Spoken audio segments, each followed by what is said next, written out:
All right, guys, today we are still looking at quantitative variables, and we're going to really examine summary statistics and get a little bit of a deeper dive into box and whisker plots on those summary statistics involving quantitative variables. So in October of 2017, former press secretary Sarah Sanders stated the average American family would get a $4,000 raise under the president's tax cut plan. So how could any member of Congress be against it? So today we're going to really analyze actually what happened in that plan and how can averages of a $4,000 raise look different depending on what measures of statistics you're using. So our key analysis today is, did Donald Trump's tax cut help the average American citizen? So going back to this whole tweet, it said yes, we're helping average American families, we're helping the middle class. Is this true? Is this a true claim? Why or why not? Let's examine it. We're going to be going over a little bit more deeply into the 5-number summary or the box and whisker plot. Also, how do you exactly determine outliers? And then how do you compare distributions well? So the very first thing, we have these salaries, and we saw these the other day when we looked at average salaries at a company, and the CEO said the average employee or the average salary at this company is $50,100.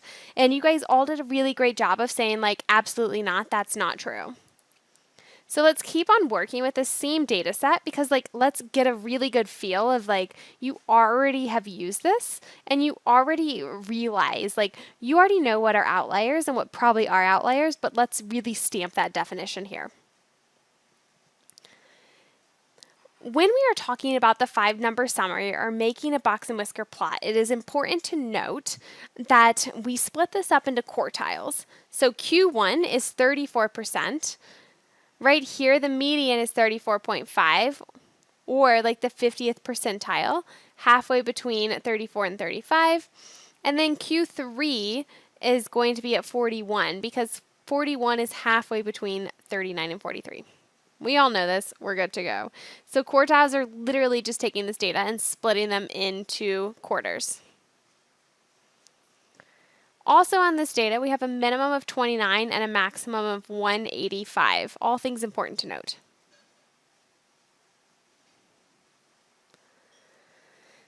When I actually take this data and throw this on a histogram, it is pretty easy to determine that this 185 is clearly an outlier. But my question here is about this 65, or 67, my apologies. And let's talk a little bit more about how do I actually determine, is 67 an outlier? I see that this distribution clearly comes and goes around as a normal distribution, but then there's a pretty strong right tail, or it has a pretty strong right skew. And we discovered this when we talked about the summary statistics in regards to this, saying that the mean was around 50,000. Obviously, that 50,000 is going to be right of the median. So if I were to draw that line above, we could easily see that that was a pretty strong right skew. We've already talked about the fact that outliers are unusually high or low data. And we've also talked about identifying outliers as the quartiles plus 1.5 times the interquartile range. We're going to take a little bit more time to deeply examine that today so that we're super easily to identify and mathematically determine what truly is an outlier regarding data given. So again, I'm I'm going to speed through this a little bit so we can truly get to the core of what's happening with this data set. Our interquartile range is we take that Q3 minus that Q1, and that happens to be 7. You guys all did this in that Desmos activity. And then we took that 7 and multiplied it by 1.5. What that ends up being is approximately 10.5 above and 10.5 below that IQR, or that interquartile range. So about 10.5 above 41 and about 10.5 below 34. These are all qualified as outliers. So once I plug that in, that upper limit was 41, the lower limit was 34. And then we're subtracting, makes your order of operations, right? So we're putting in parentheses at 1.5 times 7. And I get that my upper limit, that anything above 51.5 was an outlier, and that anything below 23.5 was also an outlier. Now that we are actually looking at our data, we determined that there are truly 2 outliers occurring here. I know that you guys all identified 185 as an outlier, but now it is important to note that 67 is also an outlier. I want to take a brief pause and remove ourselves from this data set and talk about how outliers present themselves in a box and whisker plot. So that Q1 through that Q3 is all in that box. The median is somewhere in between Q1 and Q3.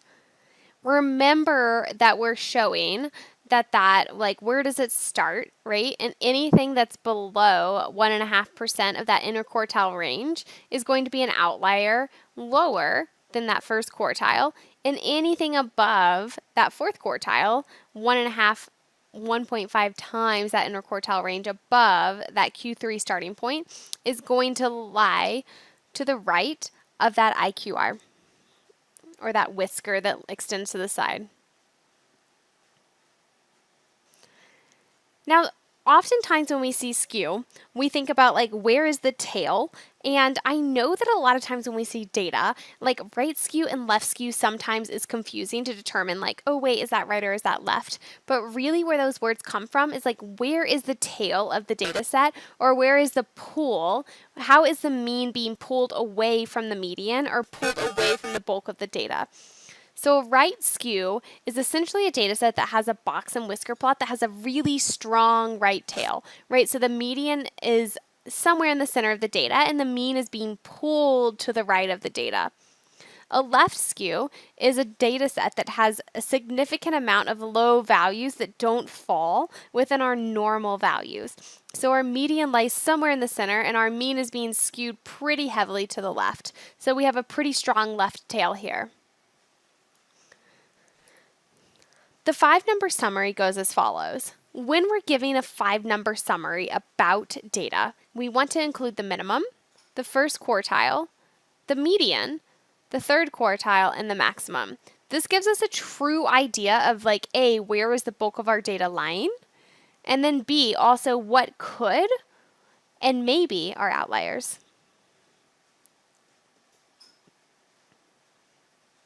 We already talked about this, but when you're identifying outliers, be sure to use context. The 2 high outliers, there are no low outliers because the low limit is 23.5 and none of the salaries fall below that, so we have no low outliers. Because we have right outliers, we know that there's probably going to be a right skew to this data because the mean is going to be pulled to the right by these 2 numbers away from the mean.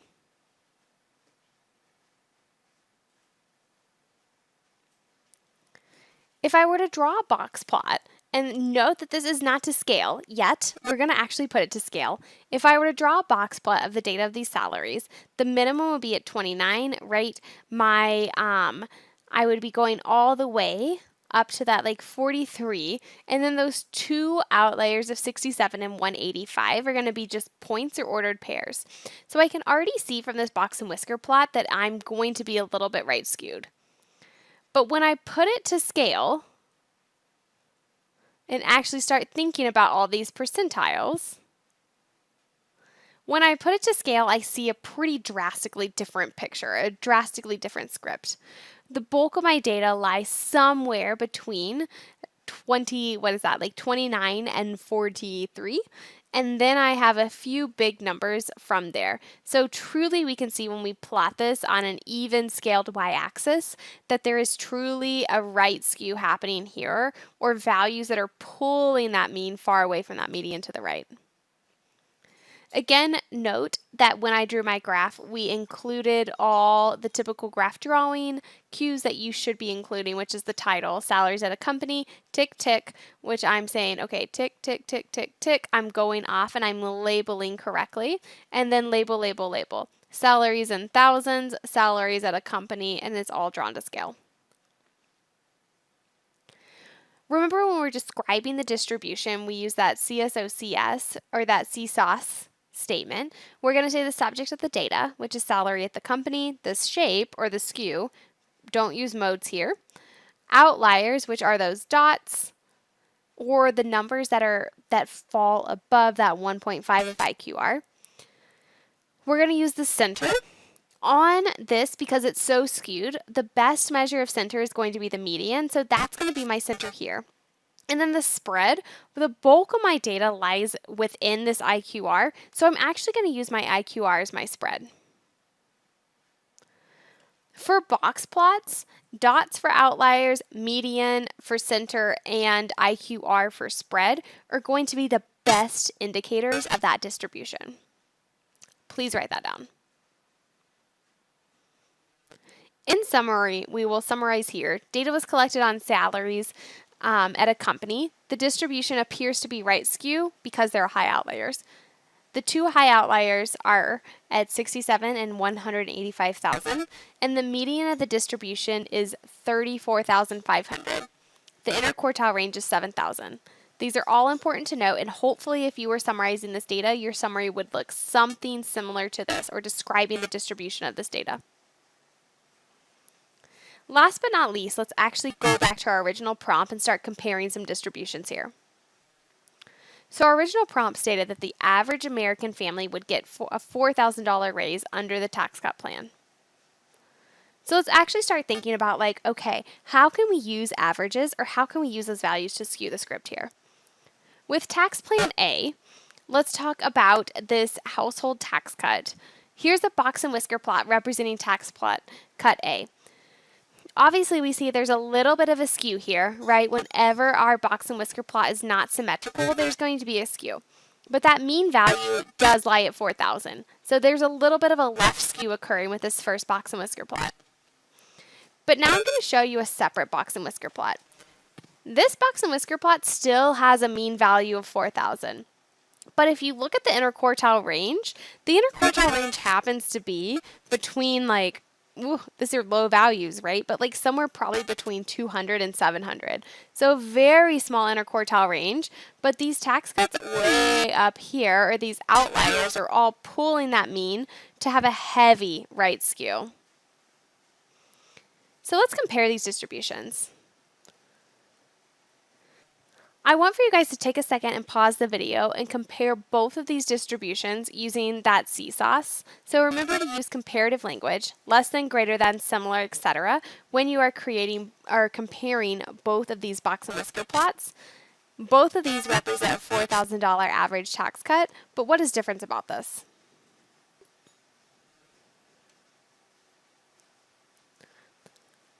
Hopefully now you're back and checking your work. Some things that you should have noted were that the contexts were the tax cuts under two different plans. The shape, A is definitely a left skew and B is most definitely a heavy right skew. Outliers also greatly differ here. A has no outliers, but B has several high outliers. For A, the median is 4.75 or $4,750, and for B, the median is only $200. The spread, or the interquartile range of A, is 2.75, while the interquartile range of B is only 0.6, or in this context, $600. So let's talk about the implications of both of these things. When we're taking this, remember we're taking all of these CSOCS and then we're changing it into a paragraph. I would say that household tax cuts under Plan A are left skew, whereas they are severely right skew under Plan B. There are no outliers under Plan A, while there are several outliers higher than $12,000 in Plan B. This is important to note because that $12,000 is that tail, and when we have outliers that are greater than that tail, then they are truly skewing that data in a pretty severe way. The median tax cut under Plan A, or the average, right, is about $4,700, and in Plan B, it's about $200. That's pretty significant. Plan A also has a higher IQR, or that means that the bulk of our data, or the bulk of the tax cuts, lie within this range of $2,750, whereas Plan B also still has the same average, right? Like the average tax cut is still $4,000, but most people are only seeing about $600 back in their pocket. So before I see you guys in class on Tuesday, I want you to truly think about this following question. What reason could a congressperson give for opposing a tax plan that produces an average tax cut of $4,000? So regarding all the things that you just did and all the things you talked about, what are reasons that people could actually oppose this? Or what are reasons they actually could not? Think about it. Be prepared to share. I'll see you guys on Tuesday.